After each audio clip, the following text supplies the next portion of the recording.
E nós vamos falar, doutora, sobre um assunto que diz respeito a muitas famílias. Não só a gente, mas famílias em si, porque quando acontece um problema dessa natureza, acaba afetando a família em si, não apenas aquela pessoa que está passando por aquela situação, por aquela síndrome. Por exemplo, o direito trabalhista, a gente sabe que é uma, diríamos assim, é uma coisa do direito, por exemplo, digamos assim, um braço do direito, que se faz necessário a gente entender a causa, né? Que, por exemplo, muitas pessoas acabam se afastando do trabalho e aí tem que recorrer ao que a lei lhe preconiza, porque a lei lhe dá o direito exatamente de poder buscar melhorar aquela situação, porque nós passamos recentemente por uma pandemia que começou em 2019, tanto que era Covid-19, que se estendeu por 2 longos anos, parecia nunca parar. E a todo instante nós nos deparávamos com pessoas que estavam entrando, vou usar um termo popular, em parafusos, né? Pessoas que estavam desequilibradas por conta da situação. Isso aconteceu com profissionais de saúde, isso aconteceu com profissionais que trabalham, profissionais também da iniciativa privada, pública, enfim, todas as situações, em todas, diríamos assim, em todas as modalidades de trabalho, nós tivemos que conviver com pessoas que realmente ficaram, por que não dizer em outras palavras, ficaram perturbadas por conta dessa situação da Covid-19. E na condição de advogada, principalmente do direito trabalhista, o que é que a senhora tem a nos falar sobre isso, sobre essa situação relacionada às pessoas que passaram por sérias dificuldades, pessoas que tiveram que se afastar do trabalho, que ficaram preocupadas em não mais retornarem, pessoas que trabalharam naquela linha de frente, como o caso dos profissionais de saúde, e em alguns, diríamos assim, alguns ramos, como supermercados, por exemplo, que não fechavam. E aquela loucura, aquele movimento, as pessoas com medo, digo, de perder, a todo instante a imprensa falava mais não sei quantos óbitos de Covid aconteceu no Brasil. Região começava por uma determinada região, daqui a pouco explodia pelas demais regiões do país. E aí todo o país estava convivendo com essa situação. Mais uma vez, boa tarde. Boa tarde novamente. Esse assunto, para mim, é de extrema importância. Antes mesmo de ser deflagrada a pandemia, eu já tinha, inclusive, feito um estudo, já tinha feito um curso específico sobre essa questão de saúde mental no ambiente de trabalho, e com a pandemia ele só se intensificou, ele só se intensificou porque, de fato, com a deflagração, né, foi em 2019, mas aqui no Brasil foi em março de 2020, o número de casos de afastamento por questões de doença mental vinculada ao ambiente de trabalho aumentou absurdamente. Saiu agora no INSS um dado vinculado ao INSS que aumentou de 2019 para 2023, aumentou em mais de 100% o número de afastamentos com funcionários, empregados doentes em decorrência de doença de saúde mental vinculada ao ambiente de trabalho. Então, assim, o que acontece é o seguinte, que eu sempre também falo, né? Ninguém sai de casa para trabalhar com o intuito de ficar doente. Não, jamais. Ninguém sai de casa, ninguém vai ficar 6 horas, 8 horas no ambiente de trabalho para chegar em casa doente. Ninguém vai deixar sua esposa, seus filhos para ficar doente. Você vai sair porque você precisa, você vai sair porque você ama a sua profissão, mas você quer dar o seu melhor e, óbvio, também ser remunerado por isso, né? Ser remunerado por isso, mas não voltar doente. E o que tem acontecido muito, que aumentou em razão da pandemia e que persiste agora por outras óticas e tudo mais, é o adoecimento desses funcionários, desses empregados, em função de demandas excessivas, em função de cobranças que são inatingíveis, em função de N fatores de assédio de ordem moral, N fatores que contribuem para o aparecimento e o agravamento de doenças de ordem mental e afastamento desse funcionário. Então, em função disso, que o INSS ele vem mapeando, que antes a gente nem tinha esse mapeamento. Nem tinha esse mapeamento porque o número não era tão expressivo assim. Então, o INSS vem mapeando esse número de afastamentos e, inclusive, já há, 2024, houve a promulgação e já tá em vigência uma lei específica que certifica as empresas que têm um cuidado maior de forma direta com as questões que envolvem a mentalidade do seu funcionário, a possibilidade ou não dele estar sofrendo algum tipo de assédio, a possibilidade ou não dele estar adoecendo naquele ambiente de trabalho por algum tipo de cobrança excessiva ou algo parecido. E aí, de fato, a gente lembra, né, que eclodiu mas em função dos médicos e enfermeiros lá atrás, em 2019/2020, que também veio também para os professores, a demanda que os professores tiveram em não só se dedicar aos alunos, como a família dos alunos, através de ficar durante o dia gravando aula ou dando suporte durante a noite, ainda tendo que responder o WhatsApp de pais e professores, aquela cobrança, a própria direção da escola, a coordenação da escola, que também fazia aquela pressão sobre os professores. Naquela época, foram as profissões que mais tiveram mais impactaram, né? Diretamente com problemas de ordem mental, mas que se estendem, como você falou, e se estendeu por outras profissões, e hoje em dia a gente percebe que, ainda assim, outras profissões também podem sofrer esse tipo de problema, mas que, com relação a eles especificamente, inclusive policiais, entre outras coisas, a eles especificamente, vem de uma forma mais intensa. Bom, a gente sabe, é claro, que mesmo tendo passado a pandemia, mas mesmo com a vacina, a gente vira e mexe, sempre houve casos de pessoas que contraíram a Covid-19. Isso é uma realidade, isso é fato.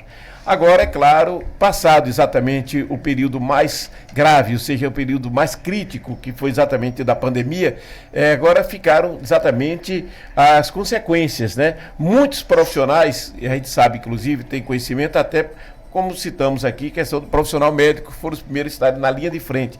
Muitos passaram a ter problemas que ainda não conseguiram, né, se refazer da situação do que conviveram. Outros adquiriram a doença, outros não adquiriram, pediram até afastamento, e foi uma situação que agravou de uma forma mais intensa. E como é que o INSS entende essa situação desses profissionais que ainda não conseguiram voltar ao mercado de trabalho? Aí a gente tem duas questões, tá? A gente tem a questão de essa doença de ordem mental, ela está vinculada a essa profissão, ela está vinculada diretamente, tem um nexo causal, que a gente chama de nexo causal, entre a doença que ele está passando, o momento que ele está passando e as atividades, pronto. Então, se tiver um nexo causal, né, aí tem toda a documentação médica, a gente geralmente recomenda que o profissional passe por um psicólogo, faça tratamento terapêutico, o psicólogo entendendo que ali não é o bastante para o restabelecimento desse profissional, que ele se dirige até um psiquiatra, porque esse diagnóstico, quem vai atestar é o psiquiatra. Né? Então, verdade. O psiquiatra vai lá e atesta que tipo de enfermidade que aquela pessoa está. Se for uma enfermidade vinculada à sua atividade laboral, ao seu trabalho, então, provavelmente ele está com síndrome de burnout, e já temos, desde 2022, pela OMS, já temos, inclusive, o CID específico, tá? E se não for vinculado diretamente ao ambiente de trabalho, for a depender de uma síndrome do pânico ou alguma coisa vinculada ao estresse mesmo do dia a dia, então são outros CIDs, né? Mas, de qualquer forma, se ele tiver coberto no INSS, que a gente chama de cumprida a carência, a depender da modalidade que esteja, né, se vai ser como doença ocupacional ou não, o INSS até então é para fazer o afastamento, né, sem precisar ir para a via judicial, é forma administrativa, é para fazer o afastamento. Se tiver realmente vinculado ao ambiente de trabalho, para esse funcionário, ele sendo afastado por mais... Isso se for afastamento por mais de 15 dias, né? Então, ele sendo afastado por mais de 15 dias e está vinculado ao ambiente de trabalho, que vai ser, nesse caso específico, a síndrome de burnout, o INSS deverá afastá-lo, né? E aí, com esse afastamento, até a simbologia lá não vai ser o B31, que a gente chama de B31, vai ser o B91, que vai ser enquadrado ali como doença ocupacional.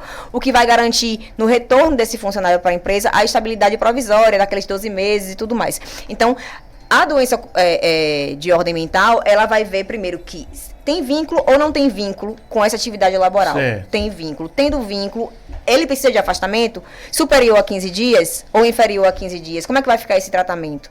E esse retorno também do funcionário para cá. Porque assim, que a gente fala o seguinte, se esse ambiente de trabalho está me adoecendo, por algum motivo, uma cobrança excessiva, um assédio moral, o que for, se ele está me adoecendo, eu me afasto, e eu volto com ele da mesma forma, eu vou adoecer novamente. Se eu volto com ele da mesma forma, e é ele que está me adoecendo. Então, aí também entra a questão da empresa, né? Fazer como se fosse uma investigação interna para saber qual é o X da questão, porque esse funcionário ou esses funcionários estão com estes problemas. Então, o que é que está acontecendo? É um supervisor que está praticando um assédio de ordem moral, ou a dependência sexual. Ou até sexual. Então, assim, há o afastamento, mas para o retorno desse funcionário, ainda que ele tenha estabilidade provisória de 12 meses, o ideal é que uma empresa séria comprometida, ela faça essa investigação interna para saber o que está acontecendo e mudar esse quadro, ou a depender, que seria uma espécie de penalização, inclusive, do funcionário, mas a depender até reenquadrar esse funcionário em uma outra função, para que ele se afaste daquele local que a gente, inclusive, chama de local insalubre, porque está adoecendo aquele funcionário. Eu conheço uma jovem, por sinal, muito bonita.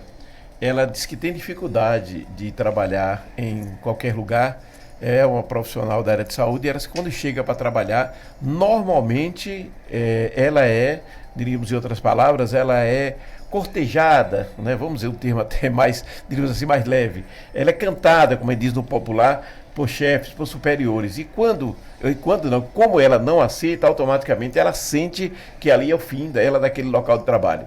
Nesses casos, o que é que deve ser feito? A gente recomenda, infelizmente, né? Enquanto mulher, a gente está sujeita a N questões, que é complicado mesmo para a gente que quer crescer trabalhando, né? Trabalhando e não por outros meios.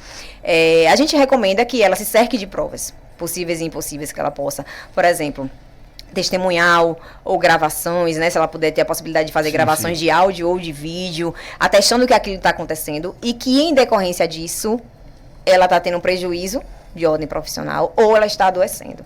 Né? Porque se ela precisar entrar na justiça, ela fazer uma reclamação trabalhista, como as pessoas também... Mensagem de áudio escrita serve como prova também? Serve como prova também. Serve como prova porque, muito embora o assediador, ele geralmente trabalha na surdina, né? Sim, sim. Ele faz assim, ele não vai chegar na frente de 5, 6 pessoas para poder falar algo a respeito. Né? Ele vai chegar só ele e ela numa sala. Isso. Né? Então, o que é que ela vai ter para apresentar? Eu me refiro do caso dele fazer diríamos assim, aquela conversa, pedir o telefone, começar a tentar introduzir, mesmo ela dizendo não, introduzindo uma conversa mais íntima. Sim.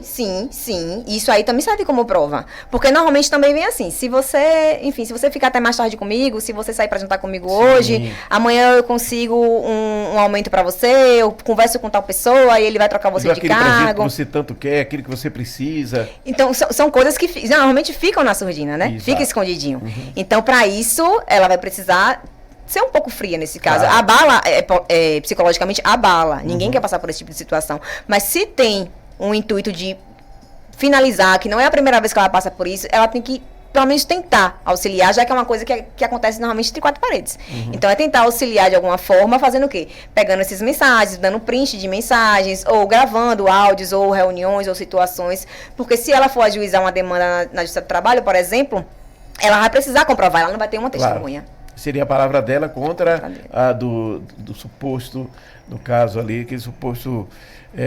vamos dizer assim, agressor, porque é uma forma de agressão, né? Mesmo que verbal, mas é uma agressão. Doutora, você é jovem ainda, quanto tempo no ramo? Não sou tão jovem assim não, tenho mais de 10 anos na área. Sim, então começou criança. Há 10 anos atuando. Ele já falou 2 vezes jovem, eu digo, que bom. Atuando na condição de profissional de direito, quais os casos mais complexos ou mais comuns que a senhora pegou durante esse período?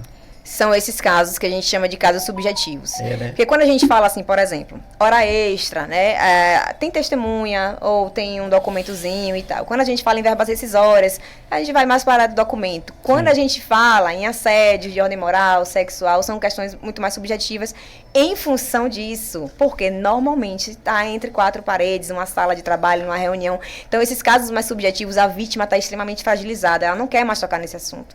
Ela não quer ir para a audiência e se encontrar com a pessoa. Isso. Ela não quer mais falar. Então, esses casos de ordem até um trauma, né?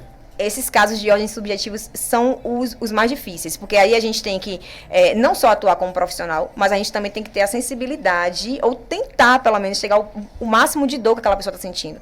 Até para conversar com o juiz ou com a juíza que foi e falar assim, olha, não dá para fazer essa audiência presencial, porque a pessoa está muito fragilizada, a gente tem um atestado médico, a gente tem isso. Então, esses casos de ordem subjetiva, assim, são os mais difíceis. Toca.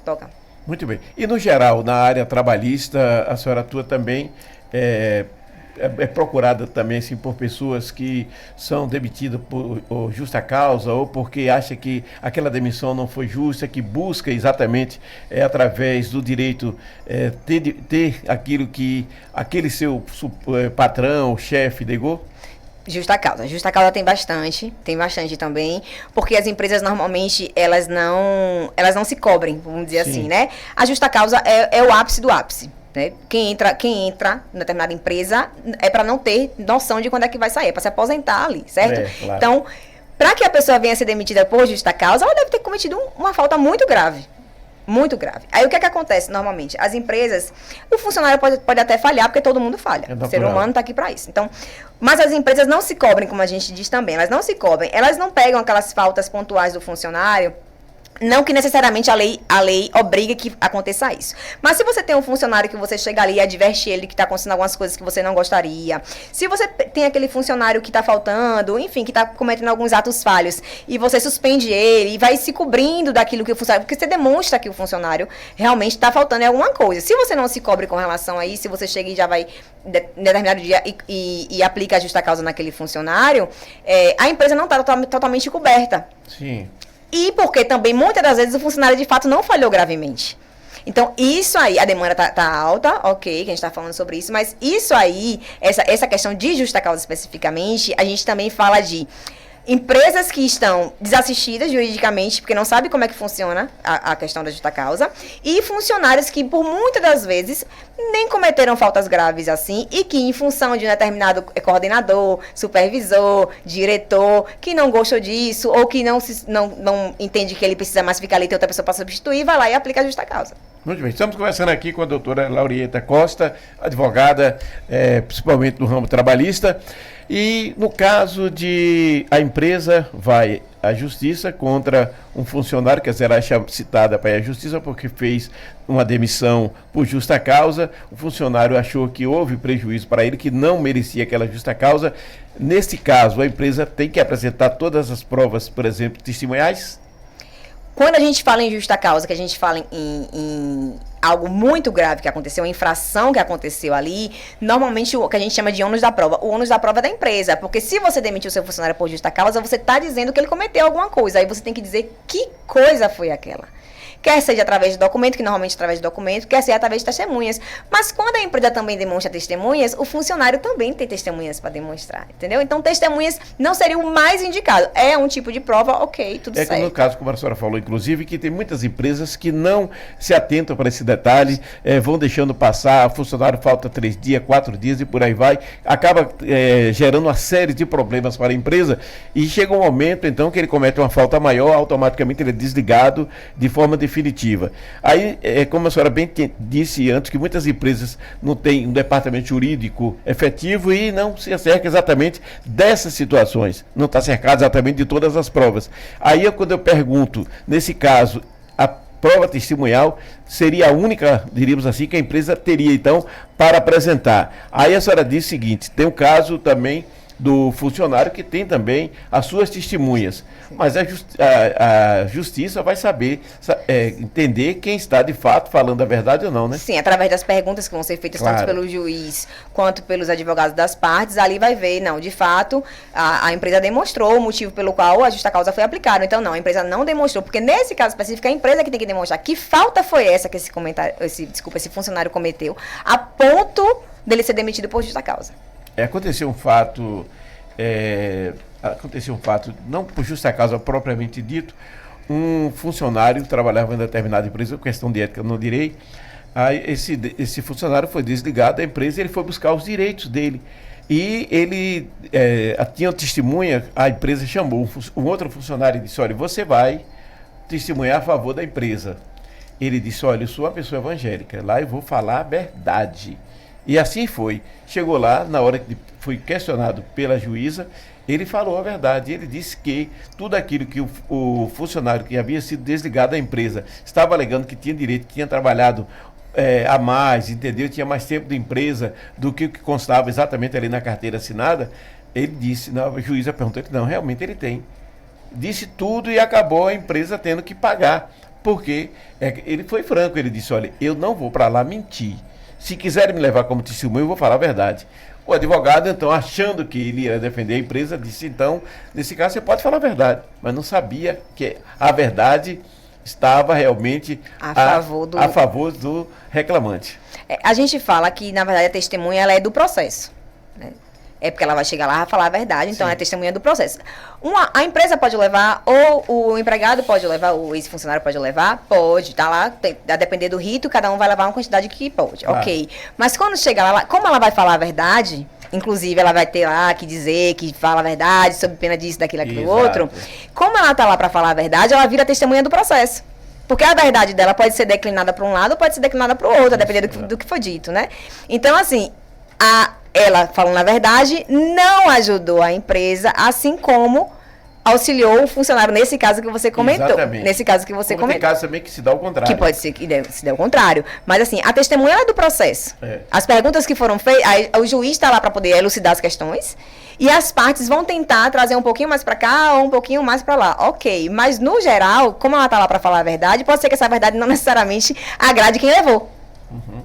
Mas aí teria que ter feito essa curadoria também antes, ou substituir a testemunha. Não, vou levar essa testemunha e não aquela. Aliás, Renato se lembra muito bem de um caso que a gente sabe bem de perto, de uma outra empresa, que o funcionário se sendo prejudicado, levou 2 testemunhas e ao ser indagado, as testemunhas não sabiam nem o que dizer. A justiça acabou sendo favorável à empresa, da qual estava reclamando que tinha direitos, que a justiça, então, através das 2 testemunhas que foram depor a favor dele, quando foi perguntado, disse, não, nem sabia. Qual era ele entrar no serviço? Não sei. Ele fazia, não sei. Então como é que está? Testemunha que não sabe nada. É o que a gente fala, né? O ideal é verificar se essas testemunhas, elas trabalharam no mesmo período que esse funcionário trabalhou, se elas de fato testemunharam aquela situação que o funcionário está falando. Desculpe interrompê-la, esse funcionário sequer trabalhou nessa empresa na qual ele estava reclamando. Ele trouxe uma testemunha simplesmente porque, de forma aleatória. Então, que sabia dos passos. Esse processo tinha tudo para não acontecer, então, porque o ônus da prova era dele e ele já não tinha testemunha para comprovar. Então, talvez aí, não sei, não olhei esse processo, mas talvez aí ele pode ter sido até condenado por má fé, porque esse processo não era para acontecer. Não tinha prova, não tinha testemunha. Em off eu falo com a senhora. Tá ok. Bom, estamos satisfeitos com a sua participação. Quero que essa seja a primeira de muitas outras, né? Está sempre convidada a vir aqui ao nosso programa. Algo que a senhora não quis, questão de senhora, questão do respeito. Não é pelo fato de ser uma pessoa de idade, que ela é jovem, basta ver aí pelos vídeos que daqui a pouquinho vai estar viralizando aí em toda a rede social. Mas quero que o microfone está à sua disposição, quero que sempre venha aqui quando achar necessário, pode marcar comigo, com o Renato, com o Apolo, e será muito bem-vinda à nossa casa aqui, a Rádio Ouro Negro. E ao que a gente não questionou, eu só gostaria de acrescentar, o microfone à sua inteira disposição. Eu agradeço. Eu gosto muito de falar sobre isso, sobre direito do trabalho, eu gosto de desmistificar, eu gosto de passar informação sobre, principalmente quando a gente fala de funcionários ou ex-funcionários, empregados, o que for, porque é a parte que a gente chama de hipossuficiente, que normalmente é desassistida, né? Até hoje em dia com a facilitação da internet, tem mais informações, tem mais acesso também, mas ainda assim não é uma informação que a gente pode dizer que é uma informação precisa, que é uma informação correta. Então, assim, agradeço o convite, se querendo, encaixando, estarei aqui novamente para um assunto vinculado a essa área que cabe para vocês. E precisando, estou por aqui. Muito bem, forte abraço, Deus ilumine sempre as ordens. Amém, vocês também. Até mais, gente. Valeu, conversamos aí, portanto, com a doutora Laurieta Costa, advogada, 10 anos na profissão, como eu disse, ela é jovem, começou cedo, né? Meu caro Renato, deve ter começado cedo, é por isso que ela está aí realmente jovem e com 10 anos na área, mostrando a sua capacidade, a sua competência.